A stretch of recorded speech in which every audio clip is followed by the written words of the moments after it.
সংস্কারের লক্ষ্যে সব রাজনৈতিক দলের সাথে কথা বলে কমিশন এমন একটি জাতীয় সনদ তৈরি করতে চায় যা সবার কাছে গ্রহণযোগ্য হবে, আর এই সনদের ভিত্তিতেই পরিচালিত হবে ভবিষ্যতের বাংলাদেশ। এমনটাই জানিয়েছেন ঐক্যমত্য কমিশনের সহসভাপতি ডক্টর আলী রিয়াজ। এদিকে কমিশনের সাথে প্রথম দফার বৈঠকে সংসদ নেতা ও প্রধানমন্ত্রীর পদ দুটিকে আলাদা করার পক্ষে মত দিয়েছে আম জনতার দল।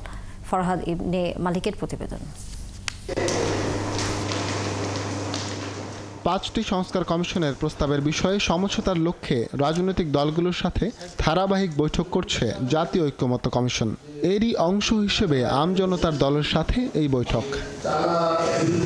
প্রথম দফার বৈঠকে সংবিধান, বিচার বিভাগ ও দুর্নীতি দমন সংস্কার কমিশন নিয়ে আলোচনা করে দলটি। আলোচনা শেষে দলের সাধারণ সম্পাদক তারেক রহমান জানান, রাজনৈতিক দলে ক্ষমতার বিকেন্দ্রীকরণের লক্ষ্যে দলীয় প্রধান, সংসদ নেতা ও প্রধানমন্ত্রী হবেন আলাদা 3 ব্যক্তি, এমনটি তাদের চাওয়া। প্রধানমন্ত্রী ও রাষ্ট্রপতির তার ভারসাম্য পেয়েছি সংস্কার প্রস্তাবনায়। আমরা মনে করি দলীয় প্রধানমন্ত্রী এইগুলো ভিন্ন ভিন্ন ব্যক্তি ক্ষমতার বিকেন্দ্রীকরণ হবে এবং ভারসাম্য রক্ষা হবে।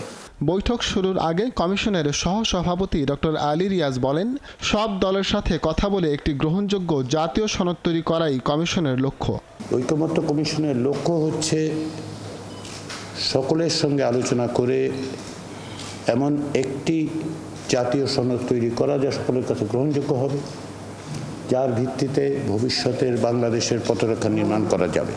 আলোচনার মাধ্যমে ভবিষ্যতের রূপরেখা নির্মাণে কমিশনের কাজ চলমান থাকবে বলে জানান তিনি। ফরহাদ ইবনে মালিক, ৭১, ঢাকা।